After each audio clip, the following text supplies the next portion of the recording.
सभी संगत को मेरा प्यार भरा नमस्कार। जब भी ऐसा सौभाग्य मिलता है कि गुरु जी की महिमा या गुरु जी के साथ बिताए हुए उन पलों को,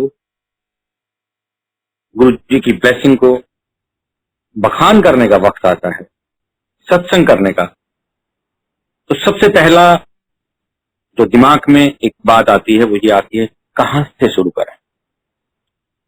क्योंकि गुरु जी से मिलने के बाद, गुरु जी की शरण में आने के बाद हर दिन हर पल गुरु जी का सत्संग।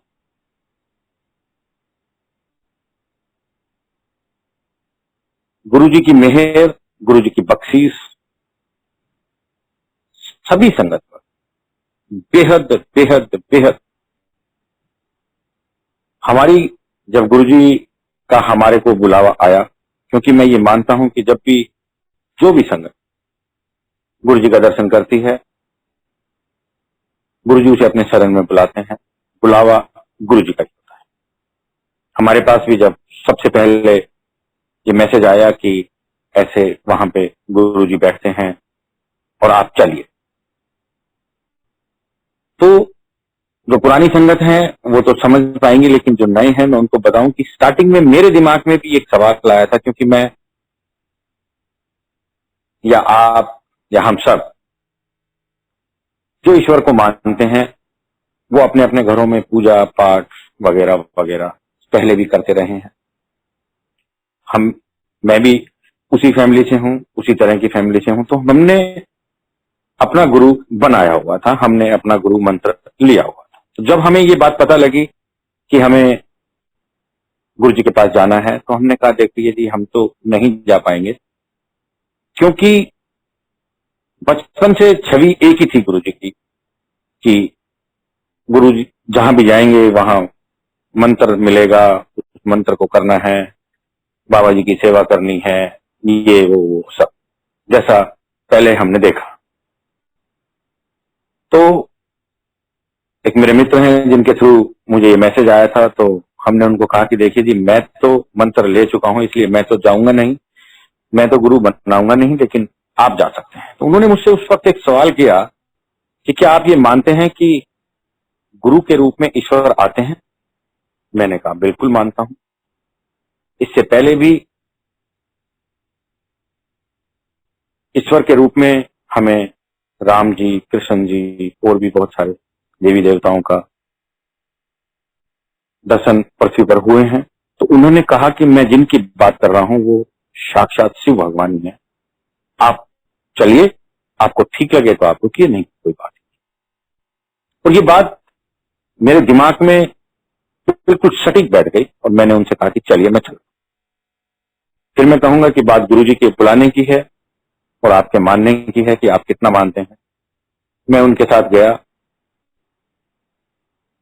और वहां कुछ ऐसा वाकया हुआ कि जिन अंकल के साथ मैं गया था, उनको जब गुरुजी अपना ड्रेस चेंज करके जब बाहर आए, तो सब लोग जैसे सारी संगत खड़ी होती थी, मैं तो पहली बार गया था तो मैं भी खड़ा हो गया। और जब हमारे सामने से निकलने लगे तो जिन अंकल के साथ मैं गया था उनको गुरुजी ने बाहर भेज दिया कि तुम जाओ, आज तुम्हारा टर्न नहीं है, तुम कैसे आ गए, जाओ। अब वो चले गए। तब तक तो मेरे पास कुछ ऐसा गुरुजी के बारे में था नहीं, तो मैंने सोचा अगर ये चले जाएंगे तो मैं घर कैसे जाऊंगा। जब गुरुजी मेरे सामने से निकलने लगे तो मेरे से पूछते हैं तू किस दिन आला है। गुरुजी पंजाबी बोलते थे उस वक्त, तो खैर पंजाबी इतनी हमें समझ भी नहीं आती थी, अब तो गुरुजी की कृपा से काफी आ जाती है। तो गुरुजी के साथ जो एक सेवादार थे उन्होंने कहा जी ये उन्हीं के साथ आए हैं जिनको अभी आपने बाहर भेजा है, उनका नाम लेके बोले। तो गुरुजी ने कहा जा तू भी दौड़ जा। और मैं ऐसा दौड़ा कि मैं फिर 2 साल गया ही नहीं, क्योंकि मैं इसके बारे में भी आपको बाद में बताऊंगा कि गुरुजी ने जो कहा वो अक्षर टू अक्षर सत्य वचन। खैर जी, उसके बाद फिर 1.5 साल या 2 साल के बाद उन अंकल ने हमसे फिर कहा कि आप जाइए। पर वो पहला अनुभव कुछ ऐसा था कि आप ये कह लीजिए कि वक्त हमारा इतना खराब था, गुरुजी ने हमें उस वक्त नहीं बुलाया, इसलिए हम ये कहेंगे कि वो वक्त हमारा बहुत ही खराब था कि वो 1.5 साल या 2 साल जो हमारा बिना गुरुजी के, हमें ऐसा लगता है, बाकी तो गुरुजी को पता है कि उन्होंने क्या किया, क्या कष्ट डाला, क्या किया क्या नहीं किया। तो मैंने कहा यार मैं अब नहीं जाऊं, लेकिन जब आपका अपना कोई आपको बार बार किसी काम के लिए कहे तो आप करते हैं। मैं और मेरे एक मित्र, हम दोनों ने कहा कि चलो आज हम दोनों चलते हैं। हम दोनों गए।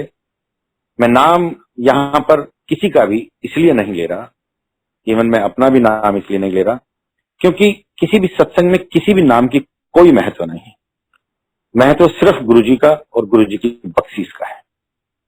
तो मैं और मेरे मित्र मंदिर गए, हमने माथा टेका, हमने लंगर किया और हम घर आ गए। उसके बाद दोनों ने ये सोचा कि अब हम हर थर्सडे को मंदिर हफ्ते में एक बार जरूर जाया करेंगे। पहले हमने थर्सडे भी किया, फिर बीच में हमने दूसरा दिन भी बदला, पर हमने ये किया कि हम हफ्ते में एक बार गुरुजी का दर्शन जरूर करेंगे और लंगर करेंगे और घर आ जाएंगे। तो जो हमारे वो तीसरे मित्र हैं वो भी खुश रहेंगे और हमारा भी काम हो जाएगा। बस सिर्फ इतना ही था, इससे ज्यादा कुछ नहीं।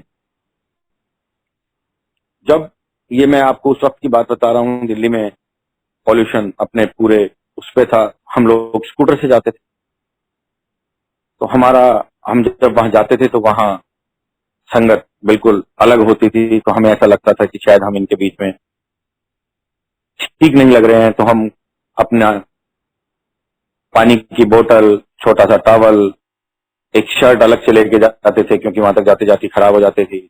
हेलमेट को हम अपना बाहर ही छोड़ के जाते थे, जिससे किसी को पता ना लगे कि हम कैसे आए हैं, और हम गुरु जी के दर्शन करते। 1 या 2 हफ्ते के बाद जैसे ही मैंने गुरु जी को माथा टेकना, गुरु जी ने मेरे से पूछना कि ना तेरा, मैंने गुरु जी को अपना नाम बताना, और गुरु जी ने कहना नो आइडिया, बैठ जाओ। बाद में हमारी समझ में आया कि गुरु जी ने ऐसा क्यों कहा, क्योंकि हमें वाकई कोई आइडिया नहीं था। मुझे बिल्कुल समझ में नहीं आती थी कि मैं किस लिए जाता हूं, मैं किन के पास जाता हूं, मैं ईश्वर के पास जाता हूं, मैं भगवान से मिल रहा हूं, कहीं कोई समझ नहीं थी।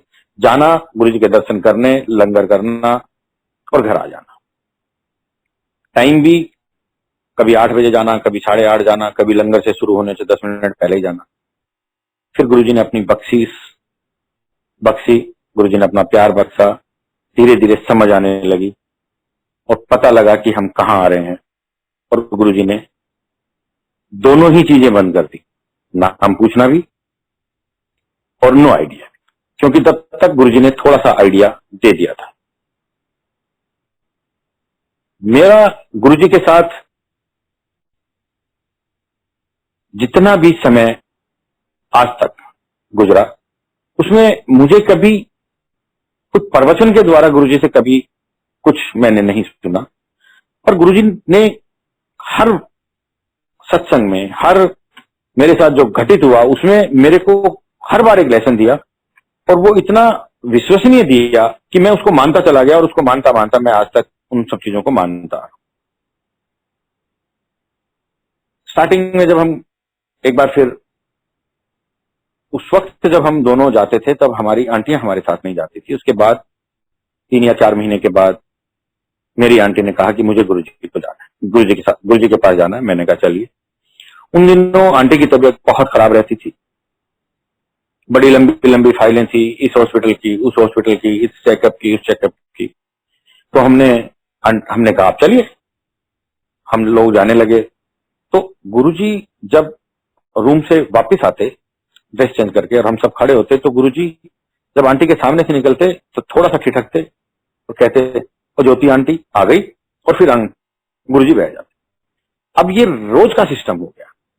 कुछ दिन तो मुझे ठीक लगा, थोड़े दिन के बाद मेरे मन में भी कहीं ना कहीं ये ईर्ष्या आने लगी कि अब तो गुरुजी मुझे पूछते ही नहीं है, सिर्फ और सिर्फ आंटी का ही नाम लेते हैं और आंटी से ही बात करते हैं। ये बात मुझे बहुत बाद में समझ में आई कि जिसको जितनी जरूरत है उसको उस हिसाब से उस समय गुरुजी देते हैं। ये सिलसिला गुरुजी के श्री चरणों में चलता रहा। गुरुजी ने ये बख्शीश हमें बहुत जल्दी बख्श दी कि हमने ये सीख लिया कि गुरुजी की आज्ञा में रहना है। गुरुजी ने जो कहा है हमें वही करना है, और जो हमने सुना वहां पे, जो हमने सत्संग सुने, उनसे जो गुरुजी ने हमें बख्शीश बख्शी और हमें ज्ञान दिया थोड़ा सा, उससे हमें ये लगा कि जो कहा जाए सिर्फ वो ही करना है, उसके बाहर कुछ नहीं करना। एक बार लोहड़ी का समय था, गुरुजी अपने हाथों से प्रसाद वितरित कर रहे थे, हमने भी वो प्रसाद खाया। फिर बात मानने की है कि हम क्या मानते हैं और क्या नहीं मानते। उस वक्त भी यही आज्ञा थी कि प्रसाद जो मिले उसे यहीं खाओ, तो प्रसाद है, दवाई है आपकी, और घर ले जाओ तो मिठाई है। बच्चों को लाना मना था, तो हम बच्चों को घर पर ही छोड़ के गए थे। तो मैंने और आंटी ने प्रसाद लिया और हम वहीं बैठकर, बाहर बैठकर खाने लगे। और खाते खाते हमने आपस में इतनी सी बात करी कि अगर आज्ञा होती तो इसमें से थोड़ा सा प्रसाद बच्चों के लिए हम जरूर लेके जाते। कि मैं और आंटी बाहर बैठ के हमने बात करी, हम वापिस गए, फिर गुरु जी के श्री चरणों में वहीं सामने बैठ गए। 1 मिनट के बाद या कुछ सेकंड्स के बाद गुरु जी ने फिर हमारी तरफ इशारा किया, तो हमें लगा कि शायद हमारे पीछे जो संगत बैठी है उनको बुला रहे होंगे गुरु जी। हमने पीछे देखा तो गुरु जी ने फिर हमें इशारा किया, हम गए, हमने गुरु जी को माथा टेका। फिर दोबारा से गुरु जी ने कहा प्रसाद ले लो। हमने कहा गुरु जी हम प्रसाद ले चुके, क्योंकि इतनी समझ नहीं थी। हमने कहा गुरु जी हम प्रसाद ले चुके। गुरु जी ने कहा थोड़े वास्ते नहीं है, थोड़े बच्चों वास्ते है, लाओ। आंटी ने अपने साड़ी का पल्लू आगे किया, गुरु जी ने 1 2 3 4 5 मुट्ठियां उसमें डाली। सिर्फ सत्संग सुनना नहीं है, सत्संग का मनन भी करना है। ये भी हमें उसी वक्त सीख मिली थी। जो बात हमने 5 मिनट पहले, 7 मिनट पहले, 2 मिनट पहले सिर्फ आपस में दोनों ने बेहद, क्योंकि आवाज तो वहां पे निकलती नहीं थी, बेहद फुसफुसाने के अंदाज में हमने बात करी, और वो गुरुजी ने उसी वक्त हमारी पूरी करी। ऐसे ईश्वर हैं हमारे गुरुजी। इधर आपने सोचा, इधर आपकी इच्छा पूरी हुई। और ये बात सिर्फ हमारे पे लागू नहीं है, ये सारी संगत के लिए है। उसमें चाहे छोटे बच्चे हों, चाहे बड़े हों, चाहे बुजुर्ग हों, कोई भी हो। ऐसे ही एक मैं आपको बताऊं कि एक बार मेरा छोटा बेटा बीमार हुआ और उसको 3-4 दिन के लिए हॉस्पिटल में एडमिट होना पड़ा। उस वक्त हम गुरुजी के जाते थे, तो मैंने एक आंटी को कहा कि आंटी आप इसके पास रुकिए और मैं मंदिर जाता हूं। हमारी हमेशा यही कोशिश रहती थी कि हम कम से कम हफ्ते में एक बार तो मंदिर जरूर जाए। आंटी ने कहा ठीक है आप चले जाइए। इवन उस दिन हॉस्पिटल में भी इतनी प्रॉब्लम थी कि रूम नहीं मिला था, रूम अलॉट नहीं हुआ था, वो इमरजेंसी में ही था। लेकिन हमने कहा कि चलिए जब रूम मिलेगा तो आप रूम में चले जाना, रात को आके मैं रुक जाऊंगा, अभी मैं मंदिर चला जाता हूँ। हम लोग मंदिर चले गए। 3-4 दिन के बाद उसकी छुट्टी हुई, और जब तक उसकी छुट्टी नहीं हुई तब तक वो एक ही बात कहता रहा, मुझे गुरुजी के पास जाना है, मुझे गुरुजी के पास जाना है, मुझे गुरुजी के पास जाना है। जैसा नॉर्मली हम लोग सोचते हैं कि छोटे बच्चे जिद करते हैं, उनको बाहर घूमना है, ये है वो है। तो हमने कहा बेटा वहां जाने की तो इजाजत नहीं है, लेकिन हम तेरे को बड़े मंदिर लेके चलेंगे। जब आपकी छुट्टी होगी तो हम आपको बड़े मंदिर लेके चलेंगे। मंगलवार का दिन था, हम लोग बड़े मंदिर चले गए दोपहर में। हम लोग मंदिर गए, हमने वहां दर्शन किया। तब मंदिर 7 दिन खुलता था। हमने वहां दर्शन किया, हमें चाय प्रसाद मिला। चाय प्रसाद पी के जब हम वापस आने लगे तो हमने देखा कि जो अपने मंदिर का, बड़े मंदिर का बड़ा गेट है, वो गेट खुला। और उस वक्त उस गेट के खुलने का सिर्फ एक ही मतलब था कि गुरुजी आ रहे हैं। हम ठहर गए, गुरुजी की गाड़ी आई, गुरुजी अंदर गए। फिर बात मैं वही कहूंगा कि मानने की है। हमने वहां सेवादार से पूछा कि क्या हम गुरुजी को माथा टेक लें। उन्होंने कहा नहीं, आप यहीं बैठिए, अगर गुरुजी बुलाएंगे तो आप अंदर जाएंगे, नहीं तो आप यहीं बैठिए। हम बाहर जो बड़ा लॉन है उसमें बैठ गए। 10 मिनट के बाद अंदर से सेवादार आए, उन्होंने कहा आपको गुरुजी ने बुलाया। हम सब लोग अंदर गए, हमने गुरुजी को माथा टेका। हमने कहा गुरुजी ये छोटे वाला आपसे मिलने की बहुत जिद कर रहा था, ये बीमार था। गुरुजी ने कहा हाँ मैंने पता है, गुरुजी आपसे मिलने की बहुत जिद कर रहा था, लेकिन आपकी आज्ञा नहीं थी, इसलिए इसे वहां नहीं ला पाए और यहां ले आए। तो गुरुजी ने कहा फिर मैं दर्शन देनी तो अच्छा आया। आप सोचिए, जो एक छोटे सी बच्चे की इच्छा को पूर्ण करने के लिए, उसे दर्शन देने के लिए उसे दर्शन दे सकते हैं, तो हम सब लोग तो उनकी गोदी में बैठे हैं। हमारे को किसी भी चीज की कभी भी कैसे कोई कमी हो सकती। माथा टेकते ही बड़े बेटे मैं आंटी और दोनों बच्चे थे साथ में। हमने कहा गुरुजी ये बड़ा है, ये छोटा है। हम जब तक ये बोलें कि ये छोटा है, गुरुजी कहते ये दोनों ट्विंस ने। तो एक गलती स्टार्टिंग में हो गई और हमने कहा नहीं गुरुजी ये बड़ा ये छोटा। गुरुजी ने कहा नहीं ट्विंस है। फिर एकदम से याद आ गई कि गुरुजी जो कहें वो सब सत्य वचन, सिर्फ हाँ बोलना है। हमने कहा हाँ जी गुरुजी, और बात वहीं पूर्ण हो गई। हम लोगों ने वहां लंगर किया, गुरुजी की आज्ञा अनुसार साफ सफाई करी और हम घर आ गए। उस वक्त दोनों बच्चों में इतना डिफरेंस था कि एक बिल्कुल हेल्दी, हेल्दी से भी ज्यादा हेल्दी आप कह सकते हैं, और एक बिल्कुल सिंगल हड्डी, मतलब दोनों का कोई मेल नहीं था। और आप यकीन करिए कि जैसे ही गुरुजी ने ये वर्ड कहा कि ये दोनों ट्विंस हैं, दोनों में 2 साल का डिफरेंस, हमारे अनुसार, गुरुजी के अनुसार तो ईश्वर के कहे अनुसार दोनों ट्विंस हैं। 2 साल के बाद छोटा बेटा बड़े मंदिर में मेरे पास रोता हुआ आया। मैंने कहा क्या हुआ? उन्होंने कहा कि उन अंकल ने मुझे प्रसाद नहीं दिया। मैंने कहा क्यों? उन्होंने कहा कि तू ले जा चुका है, दोबारा फिर आ गया। मैं उन अंकल के पास गया, मैंने उनको कहा अंकल इसको प्रसाद दे दो। उन्होंने कहा गुप्ता अंकल ये अभी आया था, ये फिर आ गया। मैं बोला अंकल ये छोटा है, वो बड़ा था। अंकल कहते हैं यार दोनों एक जैसे लगते हैं, पता ही नहीं लगता कौन सा कब आया था कौन सा कब। ये हैं हमारे गुरु जी। एक बार गुरुजी के श्री चरणों में बैठे, गुरुजी अपना ड्रेस चेंज करने के लिए जब रूम के अंदर जाने लगे, इन 2 सत्संग के पीछे इस सत्संग को सुनाने का सिर्फ एक ही मकसद है कि हम लोग ये बात मानें कि गुरुजी का कहा हुआ एक एक वचन पत्थर की लकीर है। जाने लगे, मुझे नहीं पता, मैं नहीं जानता कि वहां पे किसने क्या सुना क्या नहीं सुना। गुरुजी का दरवाजा खुला, गुरुजी का एक पैर अंदर एक पैर बाहर, गुरुजी ने पीछे मुड़ के, मैं ये भी नहीं जानता कि उन्होंने ये वर्ड किसको कहे। मुझे ऐसा लगा कि सिर्फ ये वर्ड मेरे लिए आए हैं। महापुरुष कदे मजाक नहीं करते। महापुरुषों का कहा हुआ एक एक वचन पत्थर की लकीर है। और गुरुजी ने दरवाजा बंद कर। वो दिन है और आज का दिन है। मैं कई बार सुनता हूं, बहुत से संगत में ये आता है कि गुरुजी ने ये मजाक किया, ये कहा। गुरुजी का कहा हुआ एक एक वचन पत्थर की लकीर है। एक बार ऐसे ही गुरुजी के श्री चरणों में बैठे, एक अंकल आए।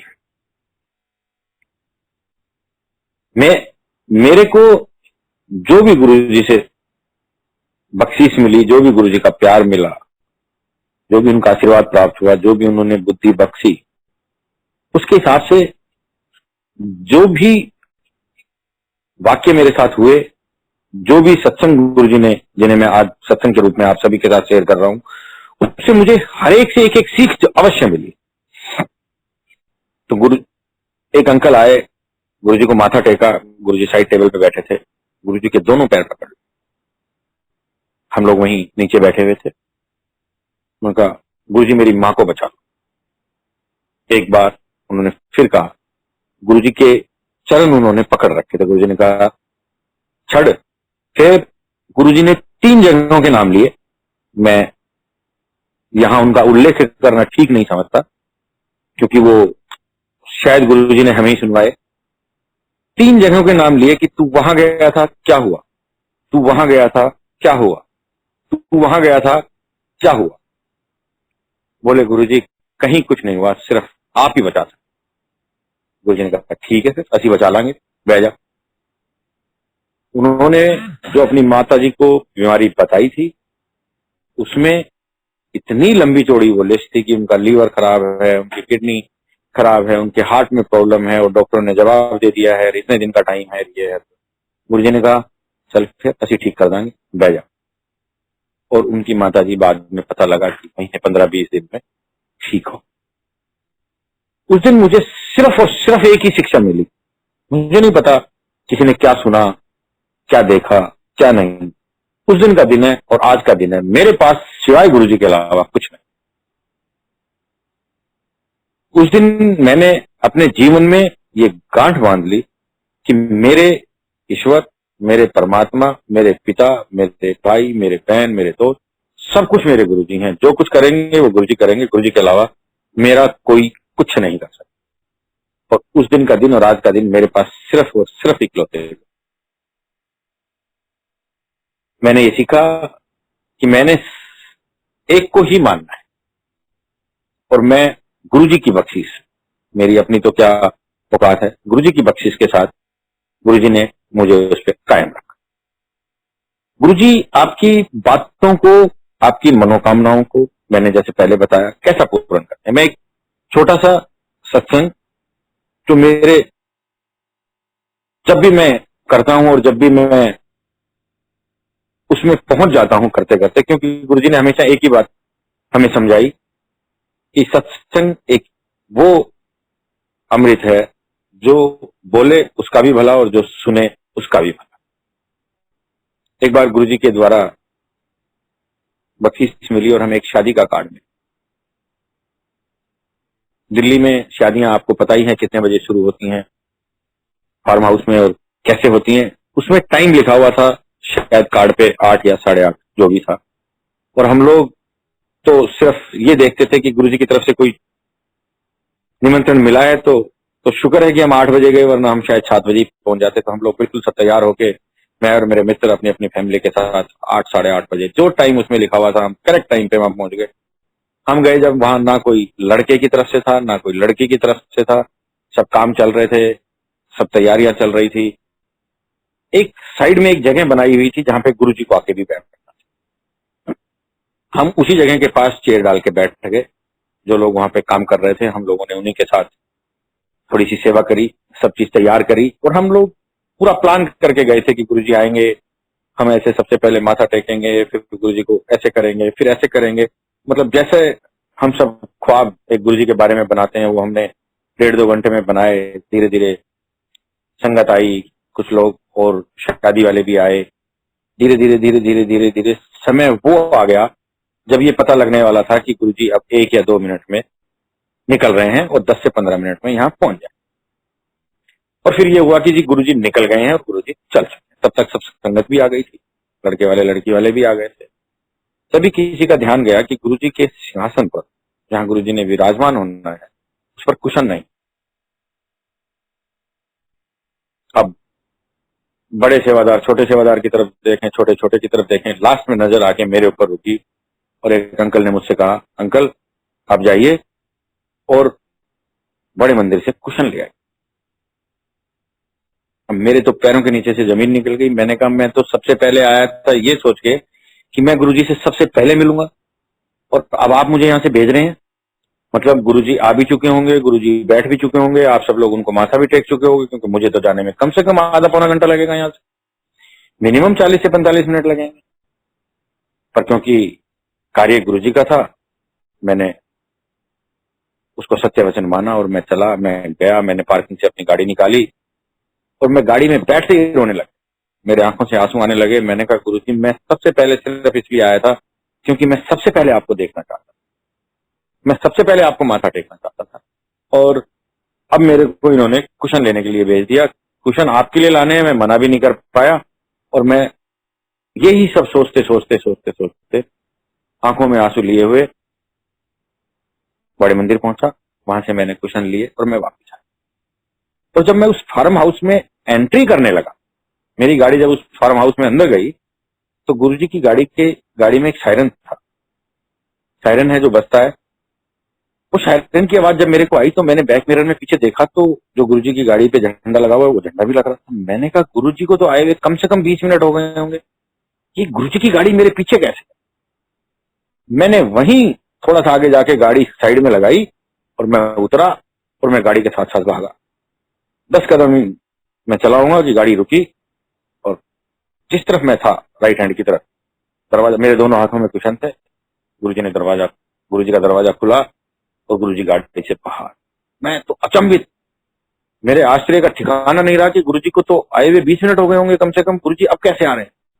गुरुजी ने दरवाजा खोला और गुरुजी ने दरवाजा खुला, गुरुजी ने बाहर कदम रखा और कदम रखते कहने, ले आया फिर कुशन? मैंने कहा हाँ जी गुरुजी, चल फिर चलिए।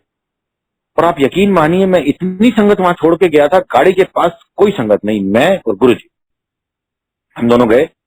जैसे ही 10, 15, 20 कदम चले तो वो जो स्वागत द्वार था वहां पे सब लोग खड़े हुए थे, वहां पे सबने गुरुजी का वेलकम किया। तो वो कुशन मेरे हाथ में थे, तो एक अंकल ने मुझे कहा जाओ वहां गुरुजी के चेयर पे, वो सिंहासन पे लगा दो। मैं गया, मैंने गुरुजी के सिंहासन पे वो लगाया, सिंहासन पे हाथ वाथ लगाया, इतने में गुरुजी स्वयं आ गए। गुरुजी जैसे ही विराजमान हुए, सबसे पहला मत्था मैंने टेका, क्योंकि मैं वहीं था, बिल्कुल गुरुजी के सिंहासन के पास ही कुशन लगा रहा था। जैसे ही मैंने माथा टेका, गुरुजी ने कहा बैठ जा फिर, और मैं वहीं बैठा। आप यकीन मानिए गुरुजी ने बहुत तरक्की कराई, और मैं लग रहा था कि जैसे इस धरती का प्राणी नहीं, मैं तो सिर्फ गुरुजी के साथ ही घूम रहा था। गुरुजी ने फिर आज्ञा दी सबको कि आप खाना खा के आए। हमें भी कहा, हम लोग भी गए। और खाना किसने खाना था, क्योंकि सबको तो गुरुजी के पास बैठने का वो रहता था। 5 मिनट में ही सब वापिस आ गए। जिसको पहला स्टॉल पे या पहली जगह पे कुछ मिला, उसने वही 2 चीज खाई, गुरुजी की आज्ञा मानी और वापिस।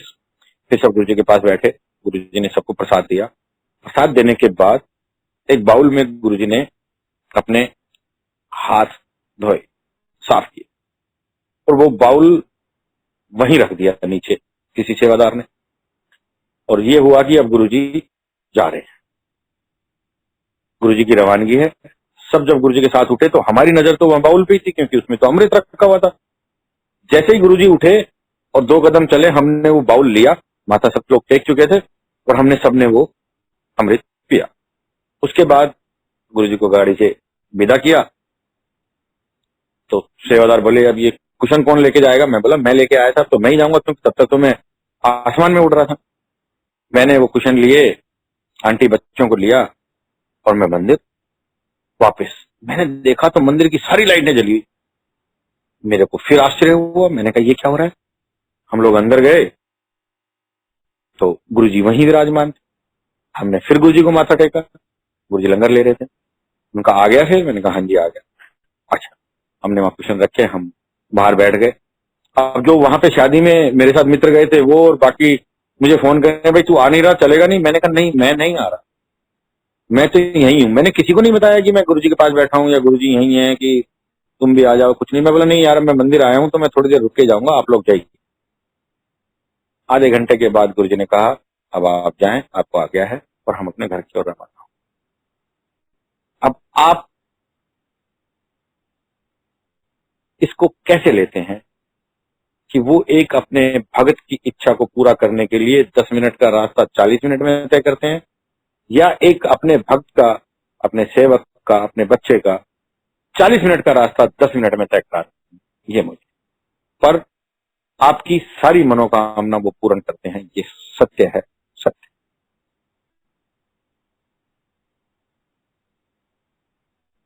कई बार आपने मंदिर में इधर उधर पुरानी संगत से सुना होगा कि गुरुजी के पास जाने के लिए किसी मध्यस्थ की कोई आवश्यकता नहीं, गुरुजी से आपने अपना कनेक्शन बनाना है। कोई दूसरा, वो चाहे सत्संग करके, चाहे गुरुजी के बुलावे पे आपको निमंत्रण दे, आपको आमंत्रित करे कि आपको गुरुजी के यहाँ जाना है, आपको गुरुजी से मिलना है, आप गुरुजी के पास आइए, ये सारा उस व्यक्ति विशेष का कोई कार्य नहीं जो आपको ये सब कह रहा है। ये सारा मेहर, ये सारी मेहर, सारी कृपा सिर्फ और सिर्फ गुरुजी की है कि किसी माध्यम बना के वो आपके पास भेजते हैं, और वहां तक पहुंचने के बाद उसका उससे कोई वास्ता। मैं किसके थ्रू मंदिर गया, मेरे थ्रू कौन गए, इस बात की कोई कीमत नहीं। कीमत इसकी है कि गुरुजी ने आपको किसी के द्वारा बुलाया, आप वहां पहुंचे, उसके बाद उसका काम खत्म, आप और गुरुजी, इसके अलावा कुछ। मुझे कैसे पता लगा? मुझे ऐसे पता लगा कि एक बार मेरे घर पे कुछ रिलेटिव आए, उन्होंने कहा हमें गुरुजी के पास जाना है। वो एक ऐसा पीरियड था जब आप किसी नई संगत के साथ दोबारा जा सकते थे, अगर आपका दिन वो नहीं है। तब तक हमारा फ्राइडे हो चुका था। वो कैसे हुआ था मैं उसके ऊपर भी आपको बाद में इस पे आते हैं। तो मेरे ख्याल से वो सैटरडे या संडे या थर्सडे का दिन था, फ्राइडे नहीं था, क्योंकि वो मेरा दिन नहीं था, मुझे ये पता है जिस दिन मुझे जाना होता है मंदिर। तो उन्होंने कहा हमें गुरुजी के पास जाना है। हमने कहा हम आपको लेके चलेंगे और आप एक काम करना, आप हमारे पीछे रहना। अहंकार आदमी को कभी ना कभी थोड़ा बहुत आ ही जाता है, और उसे गुरुजी कैसे दूर करते हैं और कैसे आपको समझाते हैं, ये मैं आपको बताता हूं जो मेरे साथ हुआ। मैंने उनको कहा मैं आपको गुरुजी के पास लेके चलूंगा, आप मेरे पीछे रहिएगा, मैं आपको गुरुजी से मिलवा दूंगा। और गुरुजी पंजाबी बोलते हैं, आपकी समझ में नहीं आएगी, मैं आपको बता दूंगा कि आपको गुरुजी ने क्या कहा। अब गुरुजी की महिमा, गुरुजी का प्यार, क्योंकि उन्होंने उसी वक्त वहीं पे ही स्टॉप लगाना था, मेरी बुद्धि को ठीक करना था। हम लोग जैसे ही गुरुजी को गए तो 10, 12, 15 लोगों की लाइन में जब हम लगे हुए थे, तो आप ये मानिए कि जब मेरा नंबर शायद 5 या 7 संगत के पीछे था, तो गुरुजी ने स्पेशली मेरी तरफ इशारा करके मुझे लाइन से बाहर निकाला। मुझे माथा टेकने से भी महरूम रखा, मैं माथा भी नहीं टेक पाया उस रोज, और वहीं से मुझे इशारा किया कि आप जाइए। मुझे लाइन से निकाला, वहीं पे मुझे बोला, इशारा किया। तब तक वक्त हो गया था गुरुजी के पास, तो हर इशारे का मतलब समझते थे कि इशारे का क्या मतलब है। तो गुरुजी ने जब हाथ से इशारा किया तो इसका मतलब था कि आप जाइए, आप माथा टेकने मत आइए। और मैं माथा टेकने आगे तक नहीं जा। उस दिन मेरे दिमाग में ये बात बिल्कुल पूरी तरह से बैठ गई कि गुरुजी के पास आप ना किसी को ले जा सकते हो और ना उनको किसी से मिलवा सकते। उन्होंने जिसको बुलाना है वो अपने आप बुलाएंगे। आप मध्यस्थ बनने की कोशिश बिल्कुल भी ना करें, जो मैंने उस दिन की। और उस दिन से मैं आज तक बिल्कुल क्लियर हूं कि गुरुजी के बारे में बताना, गुरुजी की महिमा को गाना, वो मेरा काम है। क्योंकि जो गुरुजी ने मेरे साथ किया, मैं आपको बताऊं, मेरा भी भला और आपका भी। उसके बाद मेरा कोई रोल नहीं है, आप जाने गुरुजी जाने। मैं अपने आप को गुरुजी का सबसे बड़ा भगत मानता हूं, आप सब भी ऐसे ही मानते हैं। हर वो शख्स जो गुरुजी से जुड़ा हुआ है, हर वो संगत जो गुरुजी से प्यार करती है, वो अपने आप को गुरुजी का सबसे बड़ा भगत माने, किसी दूसरे की जरूरत ही नहीं। मुझे गुरुजी ने ये सिखाया।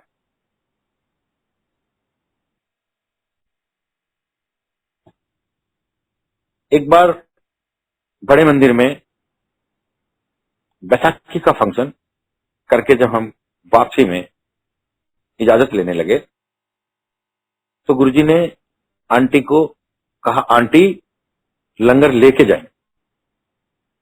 हम लोग लंगर कर चुके थे।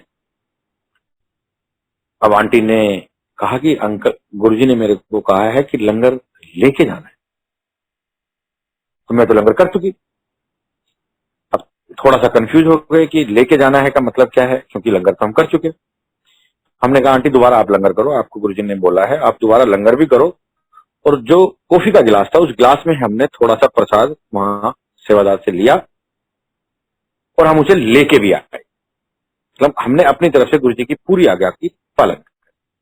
दूसरे दिन आंटी की तबीयत बहुत खराब हुई, डॉक्टर को दिखाया। डॉक्टर ने 8-10 दिन की दवाइयां दी। 10 दिन के बाद, ये बिल्कुल नेक्स्ट टू बैसाखी, अगले दिन 10-12 दिन बड़ी कठिनाई में गुजरे। 8-10 दिन के बाद 2-3 बार डॉक्टर को दिखाया। फिर एक बार जब लास्ट में दूसरी बार जब उसको दिखाने गए, तो उसने कहा आपको पता है आपकी मिसेज को क्या हुआ था? मैंने कहा जी नहीं, मैं तो नहीं जानता। उन्होंने कहा जी इनको एक हर्पीज नाम की बीमारी हुई थी, जिसमें आदमी कपड़े तक भी नहीं पहन पाता, और उसको हॉस्पिटल में एडमिट होना पड़ता है, और उसको जैसे पूरी तरह से कवर करके विदाउट वस्त्र के उसको रखना पड़ता है, क्योंकि उसके शरीर पे इतने छाले और दाने हो जाते। और मैंने आपकी मिसेज को दवाइयों से ठीक कर। डॉक्टर साहब ने तो अपनी बात पूरी कर दी, पर हमारी समझ में उसी वक्त आ गया कि गुरुजी की आज्ञा का क्या मतलब था, और गुरुजी ने जो वो अमृत प्रसाद खिलाया उसका क्या महत्व है। जब भी हम मंदिर जाते हैं, हम सत्संग में जाते हैं, चाय प्रसाद का, शबद वाणी का, लंगर प्रसाद का, इनका एक अपना महत्व है। हर चीज की एक अपनी ब्लेसिंग है। जब हम गुरुजी के पास जाते हैं 8 बजे, जैसे मैंने बताया कि 8 बजे जाना, 8:30 बजे जाना, दिमाग में सिर्फ एक ही बात होती थी, जाना है, लंगर करना है, गुरुजी के दर्शन करने हैं, लंगर करना है और अपने घर आना है, बस। इसके अलावा कुछ नहीं था। बाद में एक दिन गुरुजी ने ऐसे ही सत्संग सुनवाया और उस सत्संग से ये ज्ञान आया कि ईश्वर आपकी इंतजार करे या आप ईश्वर की इंतजार करें। आप 8 बजे जाते हैं, 7 बजे दरवाजा खुलता है, 8:30 बजे जाते हैं, आप लंगर करते हैं, घर आ जाते हैं। ईश्वर आपको बुलाने के लिए इंतजार करे या आप ईश्वर की इंतजार करें। उस दिन का दिन रहा जिस दिन गुरुजी ने ये बात समझाई, और आज तक हमेशा कोशिश यही रहती है कि पहले हम हों, उसके बाद दरवाजा हो, और हमेशा ऐसा ही, उसके बाद जब तक वहां रहे तब तक ऐसा ही रहा। एक बार बैठे हुए हमने बहुत से लोगों से सुना था कि गुरुजी कभी कभी डिवाइन प्रसाद भी प्रकट करते, लेकिन तब तक हमारी किस्मत में शायद वो नहीं था, और हमें ऐसा सौभाग्य गुरुजी ने प्रदान नहीं किया था कि हम उस प्रसाद को ले पाते। एक दिन हम लोग बैठे बैठे ही बड़ी हलचल सी हुई। फ्राइडे का ही दिन था, थर्सडे या फ्राइडे, मैं थोड़ा सा इसमें अभी मेरे को पूरा याद नहीं। और हलचल सी हुई और एकदम से पूरा फ्रेगनेंस ही फ्रेगनेंस, चारों तरफ फ्रेगनेंस। तो जो पहले से जाते रहे हैं उन सभी को पता होगा कि जब हम बाहर गाड़ी पार्क करते थे वहीं से स्टार्ट होती थी, पर वो एक अलग, ऐसा लग रहा था जैसे कोई झोंका, बिल्कुल भयंकर तूफान आया हो फ्रेगनेंस का। गुरुजी ने डिवाइन प्रसाद दिया, प्रकट किया है। हम लोग फर्स्ट फ्लोर पर ऊपर बैठे हुए थे और हम देख रहे थे, तो प्रसाद का वो एक लड्डू जैसा आप कह सकते हैं, मैं एक नाम के लिए आपको बताऊं, मैं ये तो नहीं कह सकता कि वो क्या था, बट मैं हम सबकी सुविधा के लिए कहूं कि वो लड्डू जैसा आप कह सकते हैं कि वो आधा किलो या 600 ग्राम या 700 ग्राम के आसपास का रहा होगा। और वो प्रकट हुआ और वहीं एक साथ में एक अंकल बैठे थे, उनको गुरुजी ने वो दिया, और वो प्रसाद सारी संगत में वितरित होने। क्योंकि हम फर्स्ट फ्लोर पे थे तो हमें ऐसा लगा कि शायद हमारा नंबर ही नहीं आएगा, क्योंकि ये तो बहुत थोड़ा सा प्रसाद है और नीचे तो काफी संगत है, तो हम तो शायद प्रसाद ग्रहण नहीं कर पाएंगे। फिर बात सुनने और समझने की है। जब नीचे सबका प्रसाद हो गया तो ये इजाजत हुई कि नीचे वाले सब ऊपर चले जाओ और ऊपर वाले सब नीचे आ। हम लोग गए, आज्ञा तब भी वही थी कि यहां खाओगे तो प्रसाद है, घर ले जाओगे तो मिठाई है। हमारे दिमाग में वो वर्ड जो हमने सुन रखे थे, जो हमने सुने थे और जो हमने सीखे थे, वही चल रहे थे, और हमें ये लग रहा था कि ये प्रसाद हमें यहीं खाना है। हम लोगों ने वो प्रसाद लिया, और जब हम लोग उस प्रसाद को खाने लगे तो वहां के जो एक मेन सेवादार थे, हमने उनसे पूछा भी नहीं, वो आए चुपचाप मेरे कान में बोले, गुप्ता अंकल, इस प्रसाद को घर भी ले जा सकते हो, ये डिवाइन प्रसाद है, बच्चों को भी दे सकते हो। और उस प्रसाद के टेस्ट की या उसके महत्व का वर्णन नहीं है। वो एक शब्द आता है ना कि गूंगे को गुड़ खिलाया तो वो क्या बोले, वो सिर्फ नाचे ही नाचे। मैं आपको ये कह सकता हूं कि हम सिर्फ, क्योंकि जैसे ही हमने वो अपनी जीवा पर रखा, ऐसा लग रहा था जैसे शरीर का एक एक रोम हवा में उड़ रहा है, बिल्कुल ठंडा अंदर से। मतलब वर्णन नहीं है शब्दों में, मैं कर नहीं सकता, आप सिर्फ उसे महसूस कर सकें तो ठीक है। मैं खुद भी महसूस ही कर पा रहा हूं उसको। और हमने वो प्रसाद घर लाके बच्चों को खिलाया, थोड़ा थोड़ा उनकी जबान पे रखा। और जिस उस वक्त कोई ऐसी चीज नहीं थी किसमें रखते, पॉकेट में से एक एटीएम की पर्ची निकली और उस पर्ची में सालों तक, महीनों तक, सालों तक खुशबू रही। आप सोचिए क्या प्रसाद रहा। और ऐसा लग रहा था कि आज जो आत्मा जो है वो बिल्कुल हमारी तृप्त हो गई। आज हम बड़े मंदिर जाते हैं, आज हम जाते बाद में हैं, इच्छाएं पहले रखते हैं। गुरुजी से इच्छा रखना वो आपका और गुरुजी की बात है। गुरुजी से किसी सेवा को मांगना वो भी आपके और गुरुजी की बात है। मैं अपनी बताता हूं, उस वक्त मुझे गुरुजी से मुलाकात गुरु जी के दर्शन करे हुए या गुरु जी के शरण में गए हुए 3-4 साल शायद हो गए थे। और मैंने एक अप्रोच लगवाई बेहद ही सीनियर सेवादार से कि अंकल आज बड़े फंक्शन पे मुझे सेवा दे। वो अंकल मुझे पीछे लेके गए एक अंकल के पास, जिनके पास उस दिन की सेवा लंगर की थी। उन्होंने कहा कि अंकल, इन अंकल को सेवा में लगा दो। उन्होंने कहा कितना टाइम हो गया आपको आते हुए? मैंने कहा जी मुझे 4 साल हो। कहने नहीं, अभी आपका टाइम नहीं आया, आप जाइए।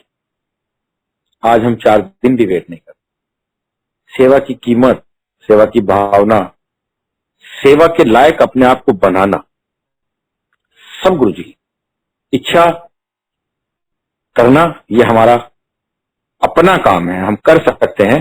पर सेवा की कीमत को समझ के किस जगह पर किस तरह की सेवा कैसे करनी है, उन सारी चीजों को समझने के बाद हम सेवा करें।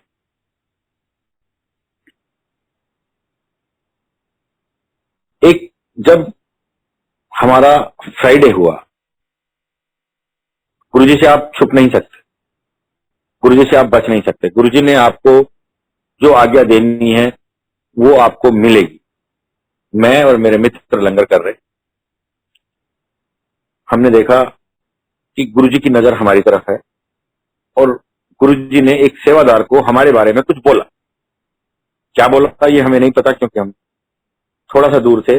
पर मैं भी चश्मा पहनता था, वो मेरे मित्र भी चश्मा पहनते हैं।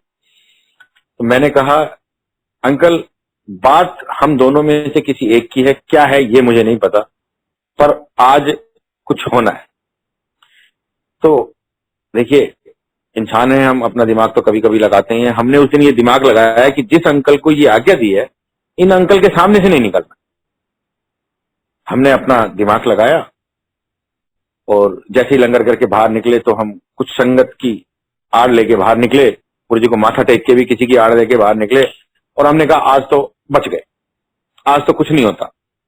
और जैसे ही बाहर जाके हमने अपनी अपनी गाड़ियों के दरवाजे खोले, वो अंकल पता नहीं कहां से पार्किंग में प्रकट हो गए। हमने कहा नमस्ते अंकल, नमस्ते अंकल। और फलाने अंकल, तू हफ्ते ही एक दिन आना है, फ्राइडे। हम दोनों इतने हैरान हुए। हमने कहा अंकल आप यहाँ क्या करने आए? बोले मेरी गाड़ी में कुछ सामान था, मैं वो सामान लेने आया। आप सोचिए, जिनसे बच के हम पूरा निकल आए थे कि चलो एक हफ्ता तो हम निकाल देते हैं, उन्होंने उन अंकल को कहा कि आपका एक हफ्ता है। उन्होंने ये बात मुझे भी कही कि आपका भी गुरुजी ने फ्राइडे कर दिया। लेकिन मैं थोड़ा सा सेल्फी हो गया, आप कह सकते हैं, या थोड़ा सा जिद्दी हो गया। मैंने कहा नहीं, मैं इन अंकल की बात नहीं मानूंगा और मैं तो आऊंगा। जैसे ही मैंने अगले हफ्ते माथा टेका गुरुजी को, गुरुजी कहने तू फ्राइडे से फ्राइडे आना। उसके बाद मेरे पास कोई जगह ही नहीं रही, मेरे पास कोई गुंजाइश ही नहीं रही कि मैं कुछ इफ एंड बट कर सकूं। और गुरुजी ने मेरी उस मांग पर वहीं फुल स्टॉप लगा दिया। उसके बाद मैंने ये सोच लिया कि मैं कुछ भी हो जाए अपना फ्राइडे मिस नहीं करूंगा, क्योंकि एक दिन मिस होने का मतलब है कि गुरुजी के दर्शन को मैं 15 दिन के लिए वंचित होता हूं। उस वक्त मेरा काम कुछ इस तरह का था, मैं टूरिंग करता था और मैं अपनी टिकट उसी हिसाब से, हमेशा अपना टूर इसी हिसाब से प्लान करता था कि मैं थर्सडे की शाम को या फ्राइडे की सुबह सुबह तक तो हर हालत में दिल्ली पहुंच जाऊं। मैंने उसी के हिसाब से अपनी टिकट बॉम्बे से, सूरत से यहाँ की दिल्ली की, फ्राइडे की शाम की वहां से थी और थर्सडे की शाम को वहां से थी और फ्राइडे की सुबह 9 बजे दिल्ली। तो ऐसा लगता था कि अगर 2-4 घंटे लेट भी होगी तो भी हम आराम से आ जाएंगे। एक नंबर वेटिंग लिस्ट मेरी करीबन 20 या 25 दिन पहले एक नंबर वेटिंग लिस्ट थी। तो ऐसा कभी भी नहीं होता था, क्योंकि हम महीने में 3-4 बार 5 बार इधर से उधर जाते थे, टिकटें होती थी। तो एक नंबर वेटिंग लिस्ट को हम कुछ मानते नहीं थे। राजधानी में टिकट थी, हमने कहा कुछ नहीं हो जाएगा। मैंने अपना वहां पे काम किया और स्टेशन के सामने ही होटल पे मैं था। ट्रेन आने में जब आधा घंटा था, पौना घंटा था, तो मैं वहां से आधे घंटे पहले मैंने चेकआउट किया, मैं निकला और मैं स्टेशन पे आया और मैंने देखा तो मेरी वो वेटिंग लिस्ट एक नंबर की एक नंबर ही थी, कंफर्म नहीं हुई टिकट। मैंने इधर उधर वहां कोशिश भी बहुत करी, उन्होंने कहा जी कुछ नहीं हो सकता, तो आप स्टेशन पे प्लेटफॉर्म पे चले जाइए, अगर टीटी कुछ करे तो करे, नहीं तो हमारे पास तो कुछ नहीं। 1 या 1.5 मिनट का उस ट्रेन का वहां पे स्टॉपेज था। मैं वहां गया प्लेटफॉर्म पे, मैंने जैसे ट्रेन रुकी तो टीटी से मैं मैक्सिमम बात कर पाया। उन्होंने कहा गलती से चढ़ मत जाना, गाड़ी में बैठ नहीं जाना, अगर गाड़ी में बैठ गए तो बड़ोदरा उतार दूंगा और पूरे पैसे किराए के। मैंने कहा जितने की मेरी टिकट है मैं इतने ही पैसे आपको और दे दूंगा, मेरे पास वेटिंग की टिकट है, आप मुझे जहाँ पे आपका ये खाना वाना डाल के रखते हैं, आप मुझे यहाँ बैठने की इजाजत दे दो, मेरा सुबह दिल्ली पहुंचना बहुत जरूरी है और मैं आपके कंपार्टमेंट में नहीं घुसूंगा, बस आप मुझे इतना कर दो, टिकट के जितने ही पैसे आप और ले। उन्होंने कहा नहीं, गलती से नहीं बैठ जाना, नहीं तो अगले स्टेशन पे उतार दूंगा। और मेरे सामने से ट्रेन चली और जैसे जैसे वो ट्रेन निकलती जाए मुझे लगता जाए कि गुरु जी के दर्शन जो है वो मेरे से दूर होते जा रहे हैं और मैं बहुत ही रुआंसा हो गया। मैंने कहा गुरुजी इसका मतलब मैं कल आपके दर्शन नहीं कर पाऊंगा, क्योंकि अब तो कोई ऐसी ट्रेन ही नहीं है जो मुझे आप तक पहुंचा दे। अभी रात को 2 बजे 1 बजे की कोई ट्रेन है, वो तो पहुंचेगी बहुत लेट और मैं तो पहुंच ही नहीं पाऊंगा आपके पास, मैं तो आपके दर्शन ही नहीं कर पाऊंगा।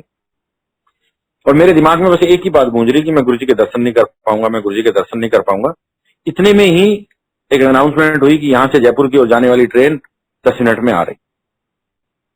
मैंने वहां अंदर वहीं प्लेटफॉर्म नंबर 1 पे था, तो मैंने वहीं ऑफिस में पता किया कि ये ट्रेन जयपुर कितने बजे पहुंचती है। तो उन्होंने कहा ये ट्रेन जयपुर का इसका टाइम 11 बजे का है। मैंने कहा इसकी कोई टिकट? बोले हमारे पास कोई टिकट नहीं है, आप वहीं टीटी से बात करें। इतने में ही पता नहीं कहां से, मुझे नहीं पता कहां से आया, एक कुली आया मेरे पास, कह रहे साहब क्या हुआ? मैं बोला यार मेरे को सिर्फ एक प्लेटफॉर्म टिकट ला दे, क्योंकि मैं बाहर तो जा नहीं सकता, 8 से 10 मिनट का टाइम है, ट्रेन आ जाएगी, मुझे एक प्लेटफॉर्म टिकट दे दो, ला दे। मैंने कहा मेरी राजधानी में टिकट थी और मेरी वेटिंग ही रह गई। तो उन्होंने कहा अंकल मैं आपकी टिकट भी कैंसिल करा लाऊं? अंकल तो नहीं बोला उसने, ये अंकल तो हमारे मुंह से निकल ही जाता है हर बात में। उन्होंने कहा साहब मैं आपकी टिकट भी कैंसिल करा लाऊं? मैंने उसको टिकट भी दी। मैं बोला मेरी टिकट कैंसिल हो या ना हो, अगर तो एक जयपुर की टिकट मिल जाए तो एक टिकट ले आना, नहीं तो एक प्लेटफॉर्म ही ले आना, मैं अपने आप एडजस्ट कर लूंगा। बोले ठीक है। वो चला गया जी मेरी टिकट लेके। इतने में ट्रेन आ गई, जहां मैं खड़ा था उसी के सामने एसी का डब्बा आया। टीटी बिल्कुल गेट पे खड़ा हुआ था। मैंने उससे पूछा सर एक सीट है क्या जयपुर तक? कह रहा सारे डिब्बा खाली है, कहीं भी बैठ जाओ। मैं बोला मेरे पास टिकट नहीं है। बोले कोई बात नहीं, जहां से ट्रेन चली है वहां से टिकट बना दूंगा, आप बैठ। जैसे ही मैं डब्बे में एंट्री करने लगा, आप यकीन मानिए वो कुली आया, उसने मुझे टिकट दी, मेरे सारे पैसे वापस किए, मैंने उसको उसके पैसे दिए और मैं करेक्ट 10:30 बजे या 11 बजे, जो भी टाइम था 10-11 बजे, मैं जयपुर उतर गया। मैंने वहां से फटाफट टैक्सी ली और मैं बस स्टैंड गया और मेरे दिमाग में सिर्फ एक ही बात चल रही थी, गुरुजी मुझे आज आपके दर्शन करने कैसे भी। मैं वहां गया तो वहां पे वोल्वो में, ऐसा नहीं है कि गुरुजी ने मुझे एक ही सीट दिखाई, बोले जी एक सीट सिर्फ सिंगल सीट पीछे की खाली है, अगर आप बैठना चाहें तो बैठ जाइए, नहीं तो दूसरी बस जो है वो 1 घंटे बाद है। मैंने कहा कोई बात नहीं, मैं पीछे बैठ जाऊंगा, पर मैं जाऊंगा। मुझे वहां से सीट मिली, मैंने आंटी को फोन किया, आंटी यहाँ से गुड़गांव गए, मैं नीचे उतरा, 5 बजे मैं करीबन गुड़गांव उतरा। मैंने आंटी से वहीं पानी और साबुन वगैरह, टॉवल वगैरह, सब अपनी चीजें जो गुरुजी के सामने जानने के लिए, अपने आप को ठीक करने के लिए होती हैं, वो मंगाई। मैंने वहीं उतर के अपने आप को हल्का फुल्का ऊपर से फ्रेश किया और आप यकीन मानिए जिस टाइम पे मैं हर बार गुरुजी के पास पहुंचता था, मैं उसी एग्जैक्ट उसी टाइम पे 6-6:30 के बीच में गुरुजी के दरबार में था। ये सब कौन कर सकता है? ये सब सिर्फ गुरुजी कर सकता है। आपके मन में अगर इच्छा है उनसे मिलने की, अगर आप चाहते हैं कि आप गुरुजी के सानिध्य में रहें, आप इच्छा करें, इच्छा वो मैं कितने ही लोगों को ऐसा जानता हूं जिनके पास कोई साधन नहीं है, कोई नहीं है, उन्हें कोई भी आके आपके जैसा मेरे जैसा आके पूछता है अंकल आप मंदिर चलेंगे, आंटी आप मंदिर चलेंगे, मैं वहां जा रहा हूं आप जाएंगे, और वो मंदिर पहुंच जाते हैं क्योंकि उनकी इच्छा है, वो चाहते हैं कि वो गुरुजी से मिलें। स्टार्टिंग में जब हम मंदिर जाते थे, बीच बीच में से गुरुजी की मर्जी है कहां से क्या चीज सामने आ जाती है, तो एक बहुत जिद होती थी कि आगे बैठना है, ये मन में हमेशा अभिलाषा रहती थी। लेकिन जो वहां सेवादार होते थे, जब तक हम पहुंचते थे वो जगह भर चुकी होती थी और वो हमें पीछे पीछे बैठने को कहते थे। और हमें ऐसा लगने लगा एक टाइम पे आके, ये मैं आपको बता दूं कि ये बाकी सब सेवादारों के लिए भी है जिनके बारे में हम ऐसा सोचते हैं। तो मुझे लगने लगा कि यार ये सिर्फ अंकल ही हैं जो हमें पीछे बैठने के लिए मजबूर करते हैं, नहीं तो ऐसा नहीं है कि हम आगे बैठ सकते हैं। एक दिन हम, मैं और मेरे दोनों दोस्त, हम तीनों ने ये प्लान बनाया कि आज कोई कुछ भी कहे, किसी को देखना नहीं है, किसी से बात नहीं करनी है, आगे जाना है और सबसे आगे बैठ। हम लोग गए जी, हम तो प्रण करके गए थे। तो हमने जाके देखा कि गुरुजी के सामने, अब ये गुरुजी की महिमा है, गुरुजी ने जब आपको कुछ सिखाना है, आपको कुछ समझाना है, आपको कुछ बताना है तो रास्ता उसी तरह से बना देते हैं। करेक्ट, बिल्कुल गुरुजी के सामने 3 ही लोगों की जगह थी। हमने कहा इससे पहले कि हम माथा टेकें, वो आके सेवादार अंकल हमसे कहें कि आप पीछे जाओ, माथा बाद में टेक लेंगे, पहले बैठ जाओ। और हम तीनों वहीं बैठे। गुरुजी का ओरा, गुरुजी का तेज बर्दाश्त करना हमारे जैसों के बस की बात ही नहीं। और अगर आप नो आइडिया में हैं तो बिल्कुल ही बर्दाश्त नहीं है। अब हमें तो कोई आइडिया था नहीं, हम तो बैठ गए। और टाइम हमारा वही था, करीबन 8:30 पौने 9 का। 9 बजे लंगर शुरू होता था। 2 मिनट के बाद ही हमारे पसीने पसीने हो गए और हमारे मन से सिर्फ एक ही अरदास शुरू हो गई, गुरुजी आज बैठ गए, आज के बाद नहीं बैठेंगे, आज किसी तरह से लंगर शुरू करा दो और हमें यहां से उठा दो। हमारा इतना बुरा हाल, हमारा इतनी घबराहट हुई। और गुरुजी ने हमारी सुनी। थोड़ी देर के बाद लंगर हुआ। उस दिन का दिन और आज का दिन हमने आगे बैठने की कभी कोशिश नहीं करी। उसके बाद फिर गुरुजी ने एक दिन माथा टेकते हुए कहा, पीछे बैठा करो, पीछे बैठा कर उत्थे समझ आंदी है। गुरुजी का वचन, उस दिन के दिन से आज तक कभी भी ये कोशिश नहीं करी कि हम आगे बैठे, क्योंकि गुरुजी की वो बात हमेशा जहन में रहती है, हमेशा याद रहती है कि पीछे बैठने से ही समझ में आता है, तो पीछे बैठे। इसलिए आप सब भी इसको सुने और इसे माने भी कि गुरुजी के शरण में जाने के बाद अपने आप को गुरुजी के ही हवाले। गुरुजी ने कहा लाइनें लगेंगी और आज हम सब देख रहे हैं। चलिए, अभी तो कुछ संकट का समय आया हुआ है कि कोविड की वजह से हम लोग बड़े मंदिर नहीं जा पा रहे, वरना हम सब ने इससे पहले ही ये देखा है कि लाइनें कितनी लंबी हो चुकी हैं और आने वाले वक्त में ये कितनी लंबी होंगी ये आप सोच भी नहीं सकते। वो वक्त आज नहीं है और आज वाला वक्त कल नहीं होगा, ये पक्की बात है। तो इसलिए एक बार स्टार्टिंग में जब गुरुजी के श्री चरणों में जाकर बैठते तो हमेशा हमारी कोशिश लंगर के बाद ये रहती थी कि हम थोड़ा सा साइड में बैठ जाएं, कहीं छुप जाएं, जिससे गुरुजी की नजर ना पड़े। गुरुजी तो मालिक हैं, गुरुजी तो ईश्वर हैं, गुरुजी तो भगवान हैं, उनको तो सब पता है कौन कहाँ बैठा है, कौन विचार करके बैठा है, कौन क्या करके बैठा है। तो गुरुजी बड़ी जल्दी बुला लें। एक बार फिर बुला लिया। जब थोड़ा सा कभी कभी खराब भी हो जाता था कि हम चाहते हैं कि गुरुजी हमें बैठने नहीं देते हैं, लेकिन बाद में एहसास हुआ कि आपको अपनी जिम्मेवारियां भी निभानी है, क्योंकि हम लोग बच्चों को घर छोड़ के जाते थे, उनको ताले में बंद करके जाते थे। कभी कभी मम्मी घर में होती थी, कभी नहीं होती थी। जब नहीं होती थी तो वो दोनों ही रहते थे, कभी पड़ोसियों के हवाले करते थे। इस तरह से इसमें भी एक बात है। गुरुजी ने कहा, एक बार गुरुजी को माथा टेकते वक्त जेब से फोन गिर गया। गुरुजी ने कहा, इन्हें बाहर छड़ के आया कर, अंदर ना लाया कर। और उस वक्त दिमाग में जो बात आती थी वो ये आती थी कि बच्चों को अकेला छोड़ के आते हैं, अगर नादानी है हमारी, बेवकूफी है हमारी जो हमने ये सोचा। पर उस वक्त हमने सोचा, मैं आज आपके साथ शेयर कर रहा हूं, कि अगर बच्चों को कभी भी कोई इमरजेंसी हुई तो बच्चे कैसे कांटेक्ट करें, फोन अगर हम बाहर छोड़ देंगे तो। लेकिन फिर भी गुरुजी ने कहा और हमने माना, हमने बाहर फोन को रखना बंद कर दिया। ये बाद में ये बात में अकल आई कि अगर घर में कोई इमरजेंसी आ भी गई तो आप करोगे भी क्या। आप घर से कम 30 किलोमीटर दूर हो, इस ट्रैफिक में आप कर भी क्या सकते हो अगर घर में कोई प्रॉब्लम आए।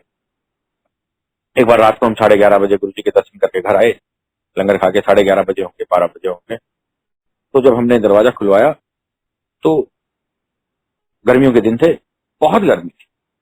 हमने बच्चों से कहा, बेटा आपने एसी क्यों नहीं चला रखा था, इतनी गर्मी क्यों कर रखी है?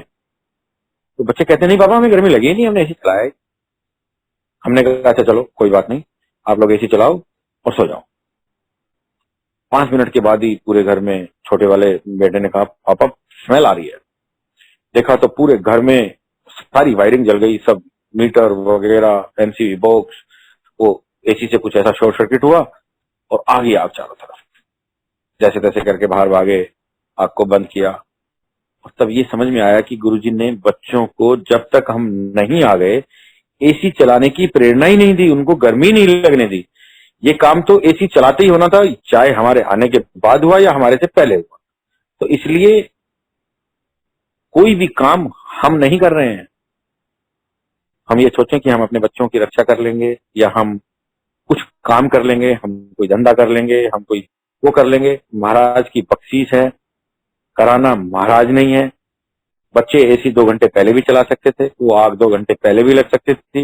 हो सकता है उस वक्त कोई दरवाजा खोलने वाला भी ना होता, और वो सारा काम तब हुआ जब हम आ गए थे। हुआ क्योंकि गुरुजी ने तो हमेशा एक ही बात कही है, मेरे दर्शन मात्र से 90% माफ।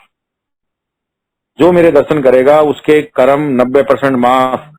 10% भी इतने कठिन हैं जो गुरुजी के साथ रह के ही भुगते जा सकते हैं, वरना हम और आप भुगत नहीं सकते। ये मेरा अपना एक्सपीरियंस है। आप इसके बारे में क्या सोचते हैं, क्या जानते हैं, मुझे नहीं पता, पर मैं ये जानता हूं कि 90% गुरुजी ने मेरे माफ कर दिए, मात्र उनके दर्शन मात्र से, उनके चरणों की धूल अपने माथे से लगाने मात्र से। और बाकी के 10% भी जो है वो इतना आसान नहीं है, वो उन्हीं की कृपा से कट सकता है, वरना कट नहीं सकता। गुरुजी का जितना थैंक्स किया जाए उतना कम है। गुरुजी ने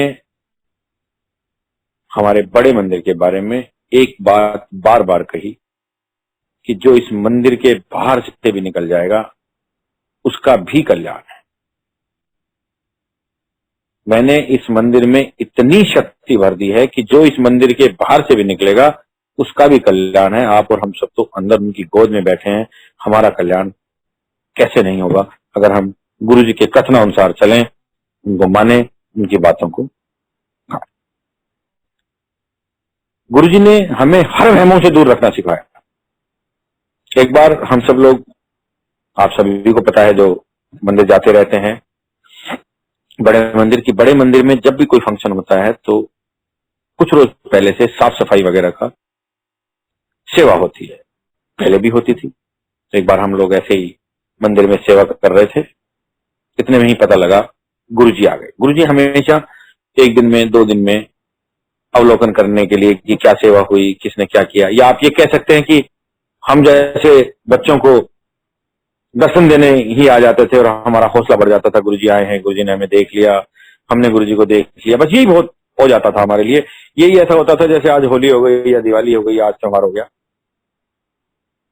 गुरुजी आए, थोड़ी देर के बाद अंदर से एक सेवादार आया, गुरुजी अपने रूम में थे, एक सेवादार आया, उसने कहा कि जी गुरुजी ने कहा है हम सेवा खत्म करो और मत्था टेक लो, घर जाओ। मैं और आंटी, हमारे हाथ में झाड़ू थी, तो सब लोग अपना अपना, सबके हाथ में कुछ ना कुछ था, किसी के हाथ में झाड़ू, कोई पोछा, कोई कुछ कर रहा था, कोई कुछ कर रहा था। सबने अपना अपना सामान को उठाया और बाहर की तरफ चले। हम लोग बिल्कुल जो अपना मेन हॉल है उसके बाहर आए, रंगोली पे ही हमने दोनों ने अपना सामान वहीं रखा और हाथ को अपने कपड़ों से साफ किया और हम डायरेक्ट गुरुजी के रूम में। बाकी सब लोग हाथ वाथ धोने गए, बाहर गए, पीछे गए। हम लोग गुरुजी के रूम में, हमने गुरुजी को माथा टेका। गुरुजी ने कुछ कहा, वो एक अपनी पर्सनल बात है। 2 सेवादार भी थे, उनको भी बताया कुछ, और हमने दोनों ने माथा टेका, मैंने और आंटी ने, और हम रूम से गुरुजी के बाहर आ गए। जब तक बाकी सब लोग हाथ पैर धो के आए तब तक ये आज्ञा हो गई कि सब बाहर से ही माथा टेक के पहुंचाओ, बस। गुरुजी ने कभी किसी वहम को कोई मान्यता नहीं। साफ रहो, साफ रखो, सफाई रखो, गुरुजी की सेवा करो, मन से साफ रहो, बाकी सब। सिर्फ हम दोनों लोगों को अंदर जाके दर्शन हुए, बाकी किसी को दर्शन नहीं हुए, और हम सब।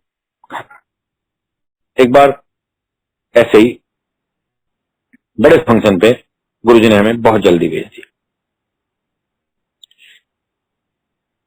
कह सकते हैं कि हमारी नादानी थी, हमारी बेवकूफी भी थी। गुरुजी हमें उस वक्त के लिए आज भी माफ करें। गाड़ी में बैठते ही मैं शुरू हो गया, बाकी सब लोग बैठे रहते हैं, हमें नहीं बैठने दिया, इतनी जल्दी भेज दिया, हम रुकना चाहते थे। जो भी एक आम आदमी की तरह एक आम आदमी बोल सकता है अपने ईश्वर से, वो सारी बातें हमने बोली और हम घर आ गए। ये बात अगर मैं ठीक हूं तो शायद शिवरात्रि की थी। और बैसाखी पे मेरी सेवा मेन हॉल में गुरुजी की कृपा से लग गई। मैं उस दिन सेवा में था, गर्मी काफी थी और गुरुजी का ओरा, मैंने आपको कहा गुरुजी का तेज हर एक आदमी के बस की नहीं। अगर गुरुजी ना चाहें तो आप उसे बर्दाश्त ही नहीं कर सकते। गुरुजी की मेहर हो तो बात अलग है कि आप उनके आसपास रह सकें और उनके आसपास खड़े रह सकें। 11, साढ़े 11, 12 बजते बजते मेरा इतना बुरा हाल हो गया कि मेरे सर में भयंकर दर्द, और मुझे ऐसा लगे कि गुरुजी आप मुझे आज्ञा दे दो, मैं घर चला जाऊं, मेरे से खड़ा नहीं रहा जा रहा। मैं बिल्कुल बहुत परेशान, मतलब मैं सबको कहूं कि यार मेरे को किसी तरह से आज आज्ञा मिल जाए, पर सेवा मेरी ऐसी जगह थी कि मैं छोड़ के जा नहीं सकता था। एक एक करके सारी संगत चली गई। गुरुजी अंदर गए, गुरुजी ने अपनी ड्रेस चेंज करी और गुरुजी बाहर मेन हॉल में आके कारपेट पे बैठ गए। साइड में एक दो अंकल बैठे बस, और कोई नहीं। और मैं कहूँ गुरुजी मुझे जाने दो, मेरे ये याद ही नहीं कि मैंने पिछले फंक्शन से गुरुजी से क्या क्या शिकायत करी थी, मैं तो भूल गया। मैं कहूँ गुरुजी मुझे जाने दो। मैं गुरुजी के सामने से निकलने की हिम्मत नहीं होती थी। गुरुजी के सामने बार बार आना जाना ये एक अपने आप में ऐसा लगता था कि हम ठीक नहीं कर रहे हैं और गुरुजी की गरिमा में ये बात ठीक नहीं है। मैं 2-3 बार गुरुजी के सामने से भी निकला कि शायद इसी बात पे डांट दे, कभी मैं ये चद्दर उठाऊं, कभी मैं वो करूं, और गुरुजी ने मुझे नहीं कहा कि तू चला जा। मेरे जीवन में शायद वो पहला दिन ऐसा रहा होगा कि मैं बिना गुरुजी को आज्ञा लिए, बिना गुरुजी को माथा टेके अपनी मर्जी से ही रात को 2 बजे चला आया। मेरा ये हाल, और मैंने आके गुरुजी से बहुत माफी मांगी कि गुरुजी मैंने पिछली बार आपसे इतनी शिकायतें करी, मुझे माफ कर दो। मुझे पता है कब किसको क्या कितना देना है, ये आपसे बेहतर कोई नहीं, ये सिर्फ आप ही जानते हैं। इसलिए आज से सिर्फ मानना है, मांगना नहीं है। उस दिन का दिन है, आज का दिन है। कोशिश यही रहती है कि गुरुजी से कुछ ना मांगे, सिर्फ जो गुरुजी ने बताया, जो कहा, वो ही माने। इस तरह से बहुत सारे हैं। एक बार की बात मैं आपको स्टार्टिंग की, आंटी जब गई तब की मैं एक बात बताऊं। कुछ टाइम ही हुआ था, जैसे गुरुजी ने मुझे नो आइडिया बोला, हो सकता है उस टाइम, हो सकता नहीं है, गुरुजी ने कहा है तो बिल्कुल सत्य ही होगा। गुरुजी एक कैसेट वितरित कर रहे प्रसाद में कुछ संगत को। तो जब लंगर शुरू हुआ तो आंटी ने देखा कि गुरुजी ने किसी को सीढ़ी दी। अब आंटी का ध्यान लंगर में कम और सीढ़ी में ज्यादा। हम लोग ऊपर बैठे हुए थे फर्स्ट फ्लोर पे, आंटी नीचे किसी के साथ, जिनके साथ भी नंबर आया होगा, लंगर कर रहे थे। तो आंटी ने साथ वाले से पूछा ये सीढ़ी मुझे भी मिलेगी? तो उन्होंने कहा ये तो आप जब गुरुजी को माथा टेको तो आपको गुरुजी से ले लेना, सीधे भाव, जिसको गुरुजी दे देंगे उसको मिल जाएगा। तो आंटी लंगर तो कम करे और सीढ़ी पे ध्यान ज्यादा कि कितनी बचेंगी, कितनी जाएंगी, क्या रहेगा। तो आंटी ने कहा हाथ बाद में धो लेंगे, पहले गुरुजी से सीढ़ी मांग लेते हैं। जैसे हम सब हाथ साफ करने बाहर जाते थे लंगर के बाद, तो आंटी ने अपनी साड़ी के पल्लू से अपने हाथ साफ किए और सीधे गुरुजी के पास, गुरुजी एक सीढ़ी मेरे को भी दे दो। अब भोले भोले भाव में तो कोई कुछ भी मांग ले, गुरुजी तो गुरुजी हैं, गुरुजी खुद भी भोलेनाथ हैं, हमारे भगवान हैं, ईश्वर हैं, शिव जी हैं। तो गुरुजी ने कहा तो किसी नाल आई है? तो आंटी ने कहा जी मैं अपने पति के साथ आई। बुला के लाओ ना। किथे किथे हो? बोले ऊपर है। बुला के ला। आंटी आई मेरे पास दौड़ती दौड़ती ऊपर। मैंने कहा चलो चलो गुरुजी बुला रहे हैं। मैं बोला आप लोग मुझे माफ करिएगा। मैंने कहा क्या बात है, दिमाग तो ठीक है, गुरुजी बुला रहे हैं, गुरुजी ऐसे नहीं बुलाते, बैठ जा। नहीं नहीं गुरुजी बुला रहे हैं, आप चलिए। मैंने कहा आप बैठ जाइए, आप जोर से ना बोलिए, आप यहीं बैठिए। गुरुजी ने ऐसे नहीं बुलाते। उन्होंने जब तीसरी बार कहा तो मैंने कहा यहाँ कुछ हो, इससे अच्छा यही है कि नीचे चले चलो। तो हम लोग नीचे आ गए।